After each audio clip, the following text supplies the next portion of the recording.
పరిశుద్ధ గ్రంథము నుంచి ఈ పూట మన ధ్యాన వాక్యంగా పరిశుద్ధ గ్రంథములో నుంచి మూలవాక్యంగా ఒక మాటను మనం జ్ఞాపకం చేసుకుందాం. గలతీలకు రాసిన పత్రిక 5వ అధ్యాయము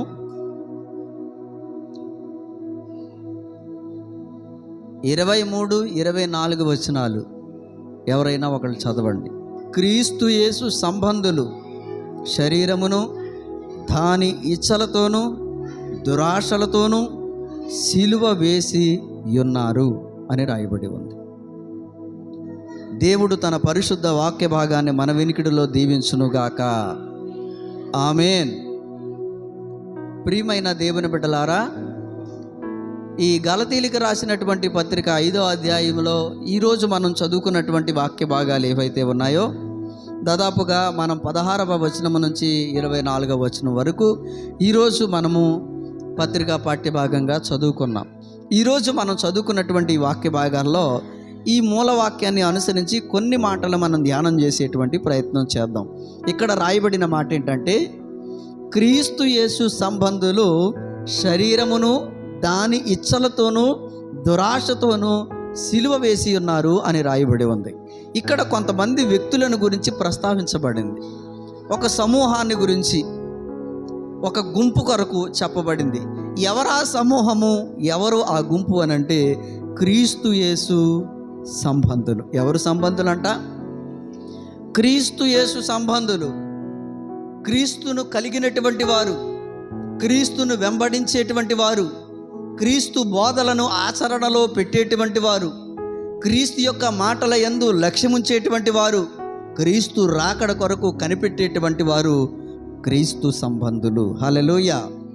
క్రీస్తు సంబంధులైతే ఏం చేస్తారో తెలుసా?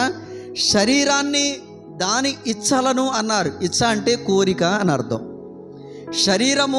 శరీరము కోరుకునేటువంటి కోరికలను క్రీస్తు సంబంధులైతే ఏం చేస్తారంట? సిలువేస్తారంట. అంటే ఆ కోరికలను చంపుకుంటారంట. హల్లెలూయా. ప్రియమైన దేవుని బిడ్డలారా, ఈరోజు నా పాఠ్య భాగ ధ్యానాంశం ఏంటంటే మనం ఎవరు సంబంధులము. ఈరోజు నా పాఠ్య భాగ ధ్యానాంశం ఏంటంటే మనం ఎవరు సంబంధులం. చదువుకున్న ఈ వాక్య భాగంలోనైతే క్రీస్తు యేసు సంబంధులు కనబడ్డారు. ఈ క్రీస్తు యేసు సంబంధులు ఏం చేస్తున్నారో శరీర కోరికలను, ఆ కోరికలు ఇక్కడ చాలా స్పష్టంగా రాయబడి ఉన్నాయంట. శరీరముకు ఉన్నటువంటి ఈ కోరికలు, ఈ కార్యాలు, శరీర కార్యాల గురించి చాలా స్పష్టంగా రాయబడి ఉన్నాయి. ఇక్కడ జారత్వమని, అపవిత్రతని, కాముకత్వమని, విగ్రహారాధన, అభిచారము, దేశములు, కలహము, మత్సరము, క్రోధము, కక్షలు, భేదములు, విమతములు, అసూయలు, మత్తతులు, అల్లరితో కూడిన ఆటపాటలని ఇలాగున ఈ శరీర కార్యాలన్నీ కూడా ఇన్ని రకాలుగా ఉన్నాయి. వీటన్నిటిని క్రీస్తు యేసు సంబంధులైతే సిలువేసి సిలువ కొట్టి వాటిని చేయకుండా ఉంటారంట. ఈరోజు మనం ఆలోచన చేస్తే మనము ఎవరి సంబంధులుగా ఉన్నాం?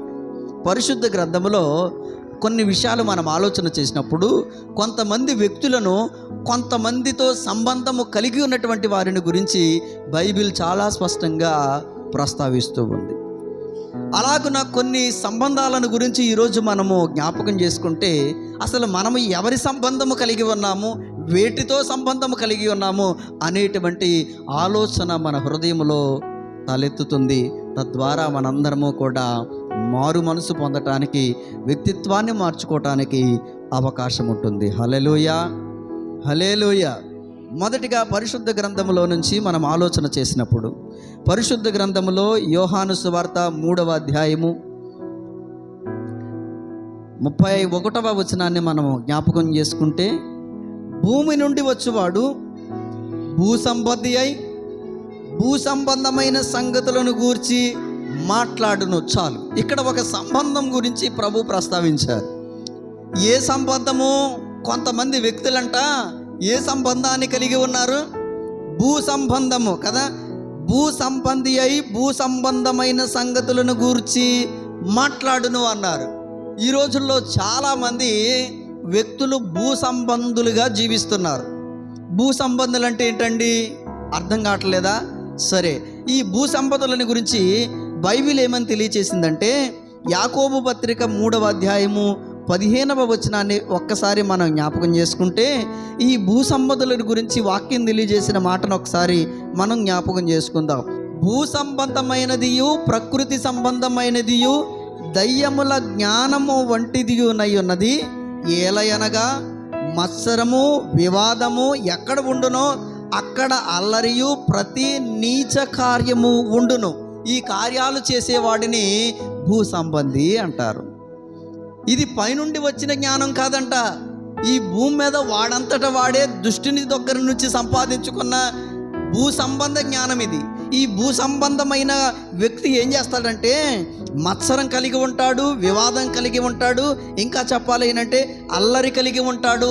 ప్రతి నీచ కార్యము ఎక్కడుంటుందో అక్కడ ఈ భూ సంబంధి ఉంటాడు. నా మాట అర్థమవుతుందా? హల్లెలూయా, హల్లెలూయా. ఈరోజు సంఘంలో జరిగే, సమాజంలో జరిగే, కుటుంబంలో జరిగే ప్రతి నీచ కార్యానికి నీవు కారణమైతే కనుక నువ్వు భూ సంబంధివి అని అర్థం. ఆలోచన చేయండి. సమాజంలో ఎన్నో కార్యక్రమాలు జరుగుతూ ఉంటాయి.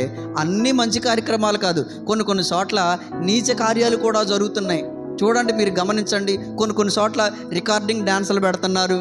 ఇంకా చెప్పాలి అంటే కొన్ని చోట్ల పబ్బులు పెడుతున్నారు, క్లబ్బులు పెడుతున్నారు. ఇంకా చెప్పాలి అని అంటే కనుక వ్యభిచార కేంద్రాలు పెడుతున్నారు. ఇలా చెప్పుకుంటూ వెళితే కనుక అనేక మంది పాపంలో పడిపోయేటువంటి ఎన్నో కార్యక్రమాల్లో కొంతమంది సమాజం చేస్తూ ఉన్నారు. ఈరోజు నేను జ్ఞాపకం చేస్తున్నాను, అలాంటి ప్రతి నీచ కార్యానికి కారణమైన ప్రతి వ్యక్తి కూడా భూ సంబంధి అని అర్థం. భూ సంబంధం అంటే ఎవరు అర్థమవుతుందా? నీచ కార్యమును చేసేవాడు. ఈరోజు సంఘములో నీచ కార్యము జరిగించేటువంటి దానికి కారణం నువ్వే అయితే నువ్వు భూ సంబంధివి అని అర్థం. సమాజంలో జరిగేటువంటి ప్రతి నీచ కార్యము వెనకాల నీ హస్తం ఉంటే నువ్వు భూ సంబంధివి అని అర్థం. కాబట్టి భూ సంబంధి అయినటువంటి వాడు భూ సంబంధమైన సంగతులను గురించే మాట్లాడాడు, భూ సంబంధమైనటువంటి గురించే ఆలోచిస్తాడు. ఎందుకంటే వాడి దగ్గర మత్సరమును, వివాదమును, అల్లరి, ఇంకా ఆలోచన చేస్తే ప్రతి నీచ కార్యము ఉండును అని రాయబడి ఉంది. ఇది భూ సంబంధి గురించి చెప్పబడిన మాట. ఇంకా ఆలోచన చేస్తే మరికొంతమంది ఏ సంబంధాలు కలిగి ఉన్నారో ఆలోచన చేస్తే కొరింథీ మొదటి పత్రిక 2వ అధ్యాయము 14వ వచనాన్ని మనం ఒకసారి ఆలోచన చేస్తే ఇక్కడ కొంతమంది ప్రకృతి సంబంధి అయిన మనుష్యుడు దేవుని ఆత్మ విషయములను అంగీకరింపడు, అతనికి అవి వెర్రితనంగా ఉన్నాయంట. జాగ్రత్తగా ఆలోచన చేయండి. కొందరంట ప్రకృతి సంబంధి అయినటువంటి మనుషులుగా ఉన్నారంట. దేనితో సంబంధం కలిగి ఉన్నారు? ప్రకృతి సంబంధి అయిన మనుష్యుడు. ప్రకృతి అంటే నేచర్ అనమాట. కొంతమందిని నేచరిస్టులు అంటారు. విన్నారా ఎప్పుడైనా? మీరు ఎప్పుడైనా అవకాశం ఉంటే గూగుల్లో నేచరిస్టులని కొట్టండి. వాళ్ళ యొక్క అలవాట్లు, ఆచారాలు, పద్ధతులు ఎలా ఉంటాయో మీకు తెలుస్తుంది. కొన్ని చోట్ల నేచరిస్టులు ఉన్నారంటే ప్రకృతి సంబంధులు. ఈ ప్రకృతి సంబంధులైనటువంటి వారు ఏం చేస్తారంటే దేవుని ఆత్మ విషయాలను వివేచించరు. అర్థమవుతుందన్నమాట. ప్రకృతి సంబంధి అయినటువంటి వ్యక్తులంట దేవుని ఆత్మ విషయాలను వివేచించరు. ఏం చేస్తారో తెలుసా? ప్రకృతిని ఆరాధిస్తారు. అంటే దేవుని చేత సృష్టించబడినటువంటి ఈ సృష్టి ఏదైతే ఉందో, సూర్యుడు, చంద్రుడు, నక్షత్రాలు, విశ్వము, ఆలోచన చేస్తే కనుక ప్రతి దానిని కూడా సృష్టానికి సాగిలపడి ప్రకృతిని దేవునిగా ఆరాధించేటువంటి వాడు ప్రకృతి సంబంధి. ప్రకృతి సంబంధి అయినటువంటి వ్యక్తి ఏం చేస్తాడో తెలుసా? ప్రకృతిని ఆరాధిస్తాడు. ఆలోచన చేయండి. వాడికి గాలి దేవుడితో సమానం, భూమి దేవుడితో సమానం, సూర్యుడు దేవుడితో సమానం, చంద్రుడు దేవుడితో సమానం, అగ్ని దేవుడితో సమానం. ఇవన్నీ దేవుని చేత సృజించబడినవి. వీటి వెనకాల దేవుని శక్తి ఉందనేటువంటి ఆలోచనను, ఆత్మ సంబంధమైన విషయాలను ఈ ప్రకృతి సంబంధి అయినటువంటి వాడు వివేచించడు. అందుకనే రాయబడినటువంటి సంగతులు ఒకసారి మనం ఆలోచన చేస్తే రోమాపత్రికలో ఏమని చెప్పబడిందో తెలుసా?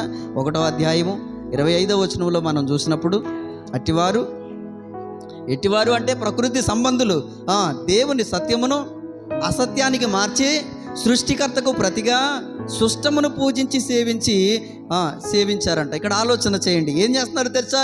ఈ ప్రకృతి సంబంధులు సృష్టికర్తకు ప్రతిగా సృష్టమును పూజించి సేవిస్తారంట. అంటే సృజించబడినటువంటి సృష్టినే దేవునికి ఆరాధిస్తాడు.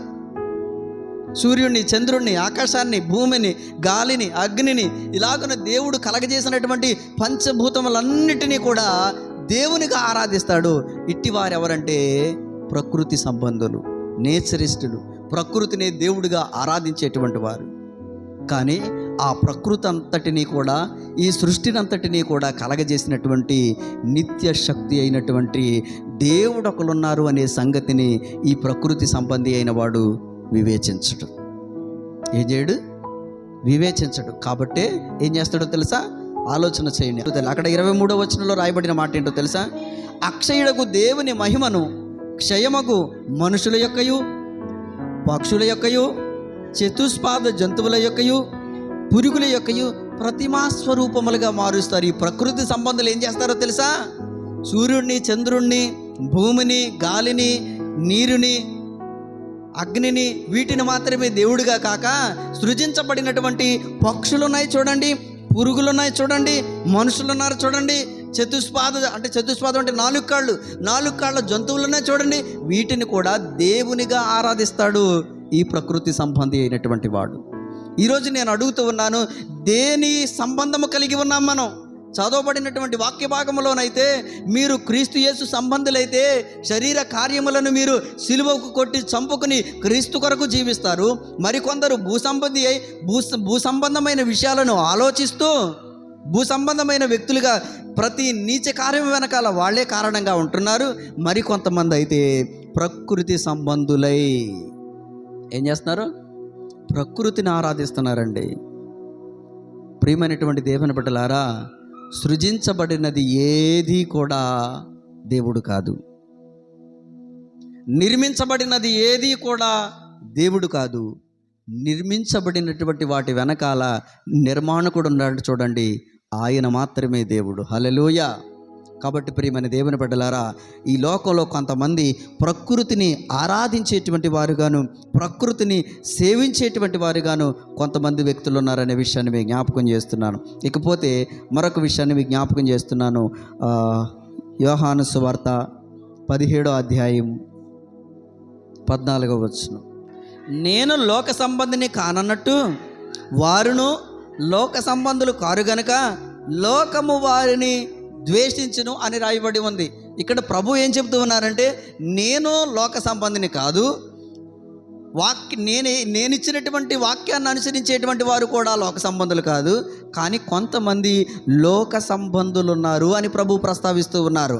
అంటే లోక సంబంధమైనటువంటి లోకాన్ని ప్రేమిస్తారు, లోకాన్ని కోరుకుంటారు, లోకం వైపే మనసుంచుతారు. ఆలోచన చెయ్యండి. లోకంలో ఉన్నటువంటి ప్రతి దానిని కోరుకుంటారు.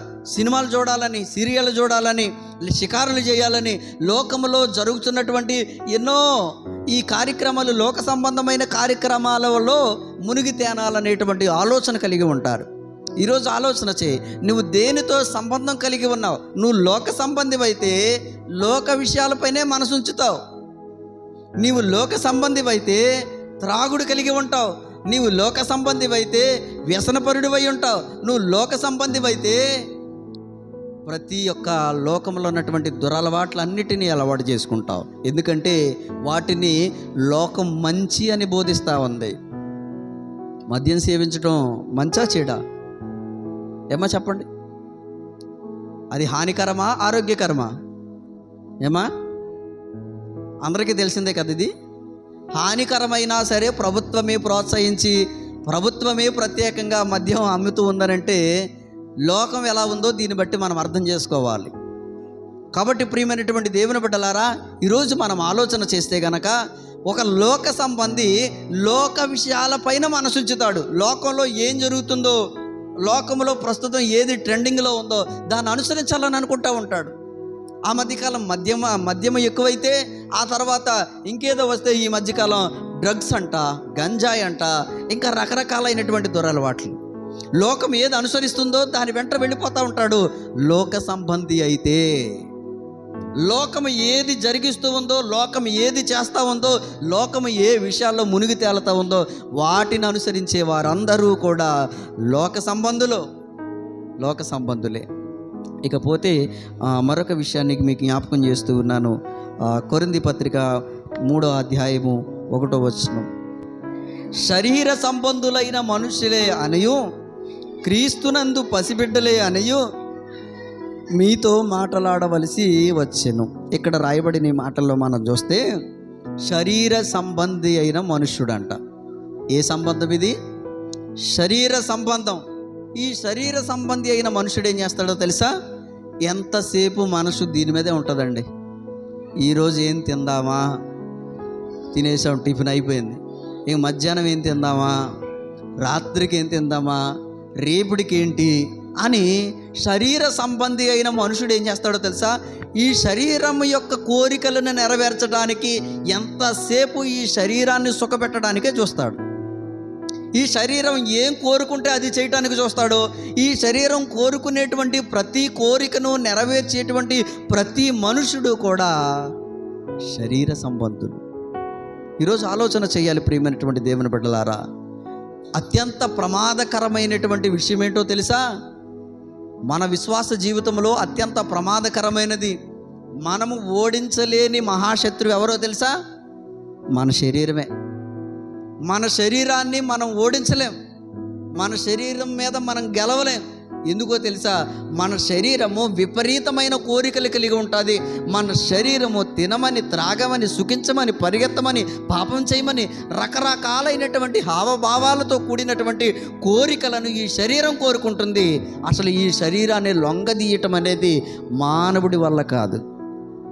ఒక బలిష్ఠుడైనటువంటి మనుష్యుణ్ణి ఎవరినైనా దేన్నైనా గెలవగలమేమో, కానీ ఆలోచన చేయండి. అవసరమైతే 50 ఏళ్ల నుంచి బలంగా ఉన్నటువంటి చెట్టు మొద్దునైనా సరే కొట్టి నరికి అవతల పడేయగలడేమో, కానీ తన శరీరాన్ని తాను లొంగ తీసుకోలేడు మనుష్యుడు. ఈ విషయాన్ని గుర్తుపెట్టుకోవాలి. తనంతట తానే శరీరాన్ని లొంగ తీసుకోగలిగిన మనుష్యుడు ఎవ్వడు ఉండడు. కేవలం పరిశుద్ధాత్మ సహాయము చేత కాక తనంతట తాను శరీరాన్ని లొంగ తీసుకోగలిగిన మనుష్యుడు ఎవడుండడు. ఎందుకో తెలుసా? ఈ శరీరము విపరీతమైన కోరికలు కలిగి ఉన్నది. కొంతమంది శరీర సంబంధులై తినుదుమా, త్రాగుదుమా, సుఖింతుమా అనేటువంటి ఆలోచన కలిగే ఉంటారు. ఒక ధనవంతుడు కూడా అదే ఆలోచన కలిగి ఉన్నాడు. తన ప్రాణంతో తను చెప్పుకున్న మాట ఏంటో తెలుసా? నా ప్రాణమా, తినుము, త్రాగుము, సుఖించుము, అనేక దినములకు సరిపడినంత ఆహారము నేను నీ కోసం దాచి ఉంచానని తన ప్రాణముతో తను తృప్తిపరుచుకుని చెప్పుకుంటున్నటువంటి మాట, తన శరీరం మీద మనసు నుంచుకుని తన శరీరం కొరకు చెబుతున్నటువంటి మాట అది. కానీ ఆ రాత్రి తన ప్రాణమును అడుగుచున్న వారు ఉన్నారు అని ప్రభు చెప్పారు. హల్లెలూయా. ఆలోచన చేయండి. కొంతమంది శరీరం మీద మనసునుస్తూ ఉంటారు. ఇటు శరీర సంబంధులైనటువంటి వారు దేవుని పిల్లలు కారని వాక్యం తెలియజేస్తూ ఉంది. రోమాపత్రిక 9:8 మనం చదివినప్పుడు, రోమాపత్రిక 9వ అధ్యాయం 8వ వచనం, అనగా శరీర సంబంధులైన పిల్లలంట దేవుని పిల్లలు కారు అని ఇక్కడ రాయబడి ఉంది. ఎవరైతే శరీర కోరికలు కలిగి ఉంటారో, శరీరాన్ని లొంగ తీసుకోకుండా, శరీర ఇంద్రియ నిగ్రహం లేకోకుండా, శరీరాన్ని అదుపు చేసుకోకుండా పాపానికి విచ్చలవిడిగా పరిగెడతారో అట్టివారు దేవుని పిల్లలు కారు అని రాయబడి ఉంది. అట్టివారంట పాపమునకు అమ్మబడి ఉన్నారు అని చెప్పబడింది. రోమాపత్రికలోనే 7వ అధ్యాయంలో 14వ వచనంలో మనం చూసినప్పుడు ఏమని రాయబడి ఉంది అక్కడ? అయితే నేను పాపమునకు అమ్మబడి శరీర సంబంధినై ఉన్నాను అని రాయబడి ఉంది. శరీర సంబంధులందరూ కూడా పాపానికి అమ్మబడ్డారు. ఇంకా అమ్మబడిన తర్వాత శరీరం ఏం చెబితే, పాపము ఎలా చేయమని చెబితే అలాగును చేయటానికి శరీర సంబంధి అయిన వాడు ఏ రోజు వెనకాడడు. ఆ వెనకాడకే ఈ శరీరము కోరుకునేటువంటి విపరీతపు కోరికలు వెనకాడకే ఈరోజు చిన్నపిల్ల, పసిపాప అని చూడకోకుండా అత్యాచారాలు చేస్తున్నారు. వృద్ధురాలని లేదు, తల్లని లేదు, చెల్లని లేదు. విపరీతమైనటువంటి అత్యాచారాలకి పరిగెడటానికి కారణమేంటో తెలుసా? ఒకడు శరీర సంబంధి అయి శరీరానికి, ఆ పాపమునకు, ఆ శరీరమునకు అమ్మబడ్డాడంట. కాబట్టి ఈరోజు విపరీతమైనటువంటి అత్యాచారాలు జరుగుతూ ఉన్నాయి. ఎంత దారుణమైనటువంటి పరిస్థితులు మనం చూస్తూ ఉన్నామో చూడండి. రోమాపత్రిక 8వ అధ్యాయం 8వ వచనంలో కూడా ఇదే మాట చెప్పబడి ఉంది. కాగా శరీర స్వభావము గలవారు దేవుణ్ణి సంతోషపరచలేరు. ఎవరైతే శరీర సంబంధము కలిగి ఉంటారో, శరీర కోరికలను అదుపు చేసుకోలేక శరీరానుసారంగా ప్రవర్తించేటువంటి వారు, అంటే ఎవరైతే జారత్వం కలిగి ఉన్నారో, కామతత్వం కలిగి ఉన్నారో, అభిచారం కలిగి ఉన్నారో, ఎవరైతే మత్సరం కలిగి ఉన్నారో, అల్లరితో కూడిన ఆటపాటలు కలిగి ఉన్నారో, ఎవరైతే ఈ శరీర సంబంధమైన కార్యములు కలిగి ఉన్నారో వారంట ఏ రోజు దేవుణ్ణి సంతోషపరచలేరంట. గుర్తుపెట్టుకోండి, ఈరోజు నువ్వు ఆత్మ సంబంధివైతే, క్రీస్తు యేసు సంబంధివైతే, దేవుని ప్రేమ కలిగిన వారివైతే, దేవుని ఎరిగిన వారివైతే దేవుణ్ణి సంతోషపరుస్తావు. ఈరోజు నువ్వు దేవుని సన్నిధికి వచ్చింది ఇది ఎందుకో తెలుసా? నువ్వు ఎలాంటి ఖరీదైన బట్టలు కట్టుకొచ్చావో చూపించడానికి, నలుగురికి చూపించడానికి దేవుని సన్నిధికి రాలేదు. ఈరోజు నువ్వు దేనికి వచ్చావో తెలుసా? కాసేపు ఏదో అలాగా ఫ్యానగాల కింద కూర్చొని వెళ్ళిపోతానుకో రాలేదు. లేకపోతే వాళ్ళు వెళ్తున్నారు, వీళ్ళు వెళ్తున్నారు, బాగోదు వెళ్ళకపోతే అనేటువంటి ఉద్దేశంతో నువ్వు రాలేదు. ఈరోజు నువ్వు దేవుని సన్నిధికి నువ్వు ఎందుకు వచ్చావో తెలుసా? మనలందరినీ సృజించినటువంటి సృష్టికర్త అయినటువంటి ఆ దేవుణ్ణి సంతోషపరచడానికి వచ్చాం. హల్లెలూయా. నీ స్తుతి ద్వారా, నీ ప్రార్థన ద్వారా, నీ ఆరాధన ద్వారా ఎవరు సంతోషపడాలి? దేవుడు సంతోషపడాలి. కాబట్టి ప్రియమైనటువంటి దేవుని బిడ్డలారా, మనుషులను సంతోషపెట్టువారైతే ఎప్పటికీ క్రీస్తు యేసు దాసుడు కాకయే పోవునని వాక్యం తెలియజేస్తూ ఉంది. కాబట్టి ఈరోజు శరీర సంబంధులైనటువంటి వ్యక్తులు దేవుణ్ణి సంతోషపరచలేరు. దేవుణ్ణి సంతోషపరిస్తే దేవుడు మనకి ఆశీర్వాదాన్ని ఇస్తారు. దేవుణ్ణి సంతోషపరచడానికి మనం ఉన్నాం. మన పిల్లలు మనల్ని సంతోషపరుస్తారు. ఎప్పుడు మనం బాగా వాళ్ళకి కావలసినవన్నీ ప్రతి అవసరతలు మనం చూస్తూ ఉన్నాం. వాడు మంచి మార్కులు తెచ్చుకుని ఫస్ట్ క్లాస్లో పాస్ అయితే మనకు సంతోషం, ఫెయిల్ అయితే సంతోషమా? చెప్పండి. సమాజంలో మీకు పేరు తీసుకొస్తే సంతోషం, సమాజంలో మీకు గౌరవం తీసుకొస్తే సంతోషం, సమాజంలో వాడు నీతిగా భక్తిగా చక్కగా మంచిగా జీవించి మీకు పేరు ప్రఖ్యాతులు తీసుకొస్తే మీకు సంతోషం. కానీ ఆడి సమాజంలో వెళ్ళి ఆడిని కొట్టి ఈయన కొట్టి ఆడిని తిట్టి ఈయన తిట్టి తాగేసి దొల్లేసి ఇష్టానుసారంగా జీవిస్తే మీకు సంతోషమా? మనం కూడా దేవుని సన్నిధిలోనికి వచ్చిన తర్వాత ప్రతి పాప సంబంధమైన శరీర కార్యాలను విడిచిపెడితే దేవునికి సంతోషం. పాప కార్యాలు, శరీర కార్యాలు విడిచిపెట్టుకోకుండా అదే కాముతత్వము, అదే అభిచారము, అదే మత్సరము, అదే పాప స్వభావము, అదే కుళ్ళు, అదే కుతంత్రాలు, అదే అసూయ, ఇవన్నీ శరీరంలో ఈ శరీర కార్యాలన్నీ ఉంచేసుకుని వస్తే దేవుని ఎక్కడ సంతోషపడతాడు? నీవు దేవుని ఏ విధంగా సంతోషపరచగలవు? శరీర సంబంధమైన కార్యములు కలిగిన వారు దేవుణ్ణి సంతోషపరచలేరు. తెస్సలోనిక మొదటి పత్రిక 4వ అధ్యాయము 2వ వచనం. తెస్సలోనిక మొదటి పత్రిక 4వ అధ్యాయము 2వ వచనంలో రాయబడిన మాట ఏంటో తెలుసా? కాగా మీరు ఎలాగో నడుచుకుని దేవుణ్ణి సంతోషపరచవలెనో మా వల్ల నేర్చుకునే ప్రకారంగా మీరు నడుచుకొనుచున్నారు. ఈ విషయంలో మీరు అంతకంతకు అభివృద్ధి నందవలనని మిమ్మును వేడుకొని ప్రభువైన యేసునందు హెచ్చరించుచున్నాను. ఎవరిని సంతోషపరచాలని హెచ్చరిక? దేవుణ్ణి సంతోషపరచాలని. ఎలా అంట? మా వలన విని నేర్చుకున్నటువంటి సంగతుల ప్రకారం మీరేం చేయాలో తెలుసా? దేవుణ్ణి సంతోషపరచాలి. హల్లెలూయా. శరీర సంబంధులు దేవుణ్ణి సంతోషపరచలేరు. ఆలోచన చేయండి. లోక సంబంధుల కోసం తెలుసుకున్నాం, శరీర సంబంధుల కోసం తెలుసుకున్నాం, ప్రకృతి సంబంధుల కోసం తెలుసుకున్నాం, ఇంకా భూ సంబంధుల కోసం తెలుసుకున్నాం. ఇంకో ప్రమాదకరమైన వ్యక్తులు ఉన్నారు. వారే సంబంధులో తెలుసా? ఈ రిఫరెన్స్ చెప్తేనే మీరు చెప్పేయగలరు, మీ మనసుకు అర్థమైపోతుంది. యోహాను సువార్త 8వ అధ్యాయం 44వ వచనం. మీరు మీ తండ్రి యగు అపవాది సంబంధులు, మీ తండ్రి దురాశలు నెరవేర్చగోరుచున్నారు. ఆది నుండి వాడు నరహంతకుడయ్యుండి సత్యమందు నిలిచినవాడు కాడు, వాని యందు సత్యమే లేదు. వాడు అబద్ధమాడినప్పుడు తన స్వభావమును అనుసరించి మాట్లాడును. వాడు అబద్ధికుడు, అబద్ధమునకు జనకుడునయ్యున్నారు. ఎవరు అనంటే కొంతమంది అంట అపవాది సంబంధులంట. ఎవరంట? అపవాది సంబంధులు, దుష్టుని సంబంధులుగా కొంతమంది ఉంటారు. ఆది కాలంలోనే సొంత తమ్ముడిని హత్య చేసి చంపేశాడు ఒకడు. వాడి గురించి చెప్పబడిన మాట ఏంటో తెలుసా? వాడు దుష్టుని సంబంధి అని రాయబడింది. ఎవరా వ్యక్తి? కయీను. దుష్టుని సంబంధి అయి దురాశ చేత సొంత తమ్ముని చంపాడంట. ఈరోజు చాలామంది అపవాది సంబంధులుగా ఉన్నారు. ఎవరి అపవాది సంబంధులో తెలుసా? నేను అపవాది సంబంధిని ఏంటండి అని అనుకోవచ్చు. అపవాది సంబంధి అని తెలవటానికి ఏకైక మొట్టమొదటి లక్షణం ఏంటో తెలుసా? దురాశ. ఏంటంట? ఈ దురాశ ఎవడిలో ఎక్కువగా ఉంటుందో అమాంతంగా తెల్లారేపాటికి నేను గొప్పోడిని అయిపోవాలి, తెల్లారేపాటికి మేడలు మిద్దులు కట్టేయాలి, నేను తెల్లారేపాటికి ఇలాగైపోవాలి అలాగైపోవాలని ఎవడిలోనైతే ఈ దురాశ ఉంటుందో వాడు అపవాది సంబంధి. వాడెవరు? ఉన్నాయా దురాశలు? దురాశ అంటే ఏంటి చెప్పండి అసలే? దురాశ అంటే ఏంటి? తెలుగు పదమే. మీరందరూ తెలుగు చదువు వచ్చిన వాళ్ళే కదా. ఇప్పుడు పిల్లలకంటే పోనీ ఇంగ్లీష్ మీడియం కాబట్టి వీళ్ళకి అర్థం కాదులే. దురాశ అంటే ఏంటో చెప్పండి. దురాశ అంటే ఏంటో తెలుసా? 3 ఆశలు చెప్తాను చూడండి. ఆశ, అత్యాశ, దురాశ. ఓకే? ఆశ, అత్యాశ, దురాశ. సరే, అర్థమయ్యేలా నేను చెప్తాను, జాగ్రత్తగా వినండి. ఆశ, నాకు ఒక 2 ఎకరాలు ఉంటే బాగుండు. ఇదేంటిది? ఆశ. నాకు ఒక 20 ఎకరాలు ఉంటే బాగుండు. ఇదేంటిది? అత్యాశ. నాకు 200 ఎకరాలు ఉంటే బాగుండు. ఇదేంటిది? ఇప్పుడు అర్థమైందా దురాశ అంటే ఏంటో?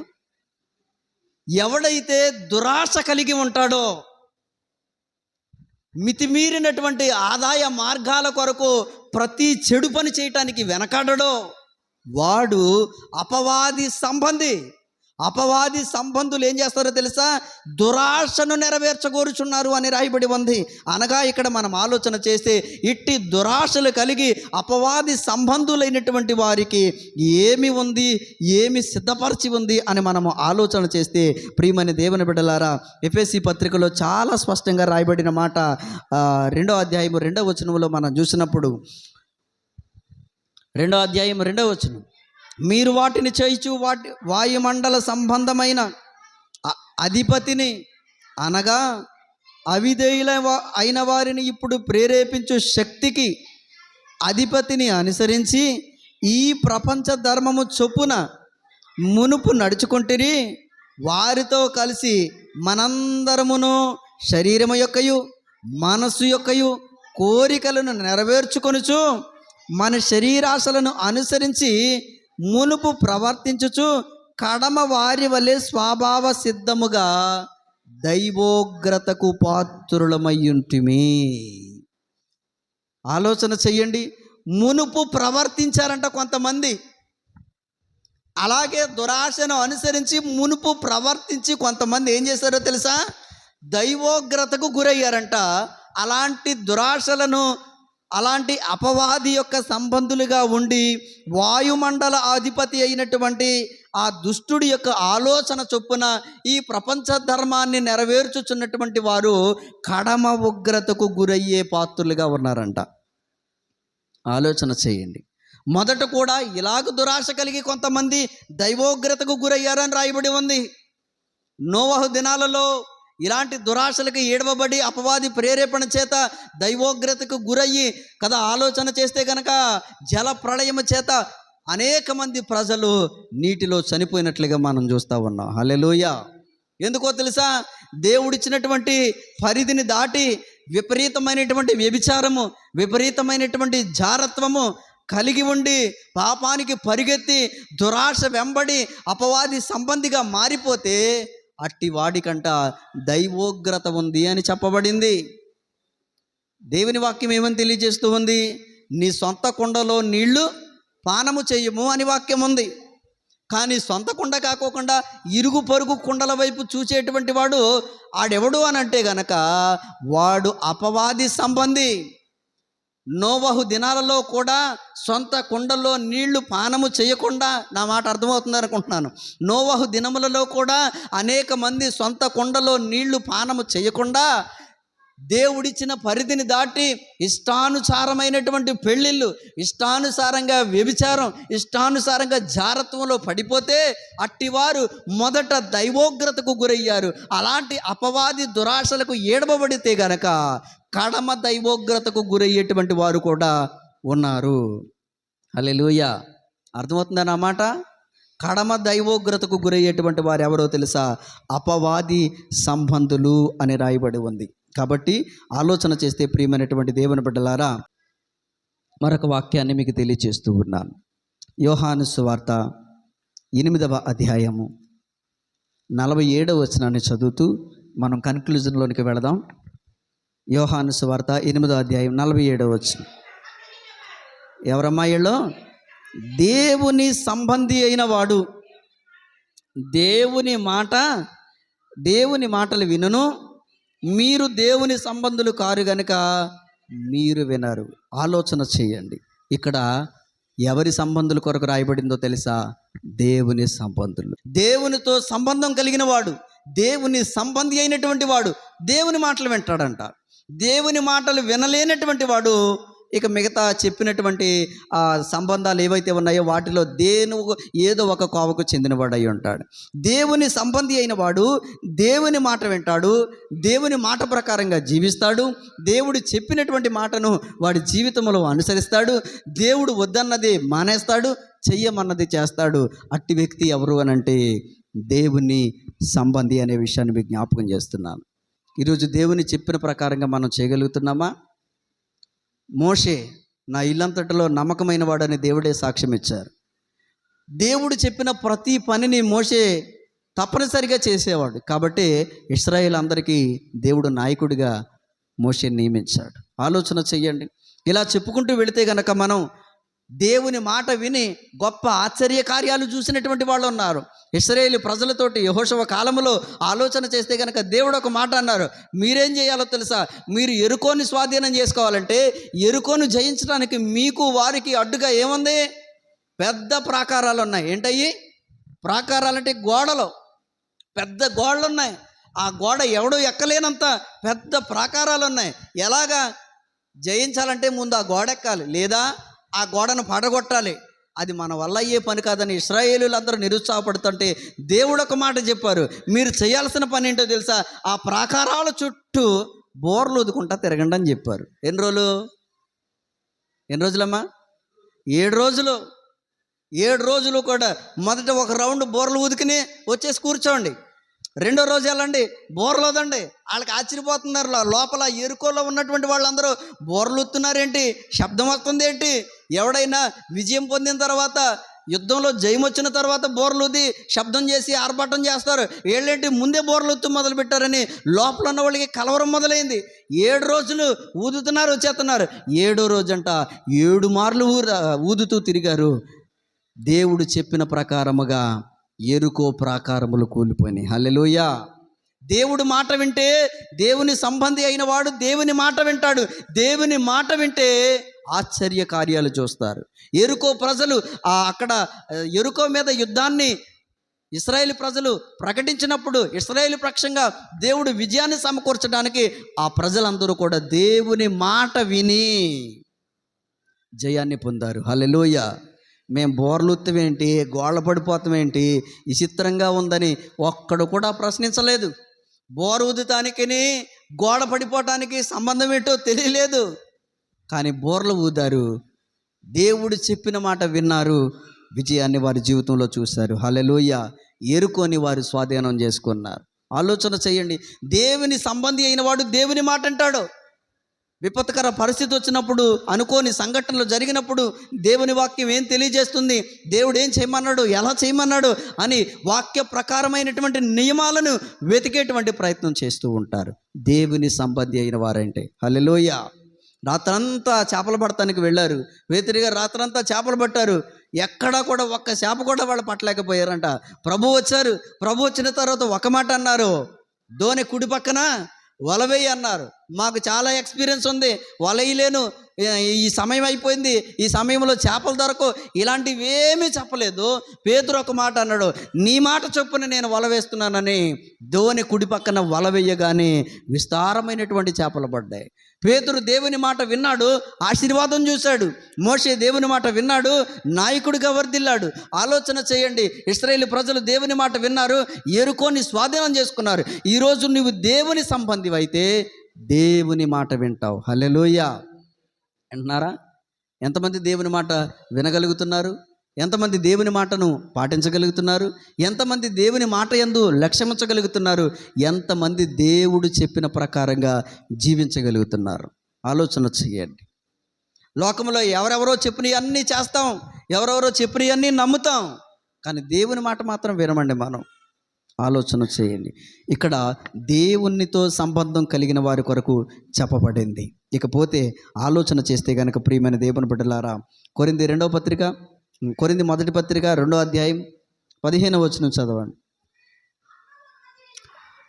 కొరింథీ మొదటి పత్రిక 2:15లో ఈ విధంగా చెప్పబడింది, ఆత్మ సంబంధి అయినటువంటి వాడంట అన్నిటినీ వివేచించును, కానీ అతడు ఎవడి చేతనైనను వివేచింపబడడు అని రాయబడి ఉంది. ఇక్కడ మనం జాగ్రత్తగా ఆలోచన చేస్తే ఆత్మ సంబంధి అయినటువంటి వాడు, ఆత్మ విషయాలపైన లక్ష్యం ఉంచేటువంటి వాడు, ఆత్మ సంబంధి అయినటువంటి వ్యక్తినంట ఏం చేస్తాడంట? అన్నిటినీ వివేచిస్తాడంట. ఏం చేస్తాడు? వివేచిస్తాడు, కృంగిపోడు. ఆలోచన చేయండి, కలవరము చెందడు. ఆత్మ సంబంధి అయినటువంటి వ్యక్తి అయితే ఏం చేస్తాడో తెలుసా? అన్నిటినీ వివేచించుకుంటాడంట, అన్నిటినీ పరిశీలించుకుంటాడంట, తుది నిర్ణయానికి వస్తాడంట, తనంతట తానే స్వయంగా సత్యాన్ని తెలుసుకునేటువంటి ప్రయత్నం చేస్తూ ఉంటాడంట, వివేచన విచక్షణ జ్ఞానం కలిగి నడుచుకుంటాడంట. ఇక్కడ ఆత్మ సంబంధి అయినటువంటి వాడు అన్నిటినీ వివేచిస్తాడో, ఇంకా చెప్పాలి అంటే ఇంకొకటి చేత ఓ సలహాయో సూచన పొందేంత అవకాశం కూడా వేరే వ్యక్తికి ఇవ్వనే అవసరం వద్దంట ఆత్మ సంబంధి అయిన వ్యక్తి అయితే. ఈరోజు నువ్వు దేవుని సంబంధిగా ఉన్నావా? మంచిదే. ఆత్మ సంబంధిగా ఉన్నావా? మంచిదే. ఇంకా మనం చదువుకున్నటువంటి ఈ వాక్య భాగంలో కూడా మనం చూస్తే క్రీస్తు యేసు సంబంధులు వీళ్ళు ఏం చేస్తున్నారంటే శరీర కోరికలను సిలువ వేసినట్లుగా ఇక్కడ మనం చూస్తూ ఉన్నాం. క్రీస్తు యేసు సంబంధులుగా నీవు ఉన్నావా? ఇక్కడ ఇన్ని సంబంధాల కోసం మీకు జ్ఞాపకం చేశాను. నేను కనుకలు చేస్తూ ఒక మాట మీకు జ్ఞాపకం చేస్తున్నాను. సమయం అవుతుంది ప్రియమైన దేవుని బిడ్డలారా. ఈరోజు చెప్పబడినటువంటి ఇన్ని సంబంధాలలో నీవు దేనికి సంబంధం కలిగి ఉన్నావు? నువ్వు తాగుడు సంబంధివా? వ్యభిచారి సంబంధివా? లోక సంబంధివా? ఆలోచన చేయండి. నువ్వు దేనితో సంబంధం కలిగి ఉన్నావు? లోకంతో సంబంధం కలిగి ఉన్నావా? భూ సంబంధిగా నీవు ఉన్నావా? శరీర సంబంధిగా నీవు ఉన్నావా? అపవాది సంబంధిగా ఉన్నావా? లేక నిజమైన దేవుని సంబంధిగా నీవు ఉన్నావో ఒక్కసారి ఆలోచన చేయండి. ప్రతి దాని వెనకాల ఉన్నటువంటి వివరణ గురించి, దేనితో సంబంధం కలిగిన వ్యక్తులు ఎలా ఉంటారో చాలా స్పష్టంగా మీకు తెలియచేయటం జరిగింది. ఈరోజు ఒక వ్యక్తి లోక సంబంధి అయితే ఎలా ఉంటాడో, అపవాది సంబంధి అయితే ఎలా ఉంటాడో, భూ సంబంధి అయితే ఎలా ఉంటాడో, ఇన్ని విషయాలు మీకు జ్ఞాపకం చేశాను. దేవుని సంబంధి ఎలా ఉంటాడో కూడా మీకు జ్ఞాపకం చేశాను. ఈరోజు నువ్వు దేనితో సంబంధం కలిగి ఉన్నావు? భక్తుడు తెలియచేసినట్లుగా యోహాను పత్రికలో 1వ అధ్యాయంలో చెప్పబడిన మాట ఏంటో తెలుసా? మన సహవాసం మన తండ్రి అయిన దేవునితోనూ ప్రభువైన యేసు క్రీస్తుతోనూ సహవాసము కలిగి ఉందుము అని చెప్పబడింది. మనం దేనితో సంబంధం కలిగి ఉండాలి? ఎవరితో సంబంధం కలిగి ఉండాలి అని అంటే మన దేవునితో సంబంధం కలిగి ఉండాలి. దేవుని సంబంధిగా, ఆత్మ సంబంధిగా, సత్య సంబంధిగా. సత్య సంబంధం అంటే వాక్యం ఎరిగిన వాడు అని అర్థం. సత్య సంబంధిగా, వెలుగు సంబంధిగా. వెలుగు సంబంధి అంటే రక్షింపబడిన వాడు, చీకటిలో నుంచి వేరు చేయబడిన వాడు, ఇవన్నీ ఉన్నాయి. వెలుగు సంబంధిగా నీవు ఉంటావు. హల్లెలూయా. కాబట్టి ఈ ఉదయకాల సమయమందు నీవు దేనితో సంబంధం కలిగి ఉన్నావో నిన్ను నీవు వివేచించుకుని, ఒకవేళ నీవు శరీర సంబంధిగానో, లోక సంబంధిగానో, అపవాది సంబంధిగానో ఉంటూ దురాశలకి చేత ఏడవబడితే గనక దేవుని సంబంధిగా మార్చబడటానికి ఇది మంచి అవకాశం. ఇక నుంచి నేను దేవుని సంబంధిగా జీవిస్తాను, దేవుని సంబంధం కలిగి ఉంటే, దేవుని మాట వింటే దానిలో ఉన్నటువంటి ఆశీర్వాదాన్ని నేను పొందుకుంటానని ఓ మంచి తీర్మానం కలిగి ఉందాం. దేవుడి మాటలు మన వినికిడిలో దీవించునుగాక. ఆమేన్.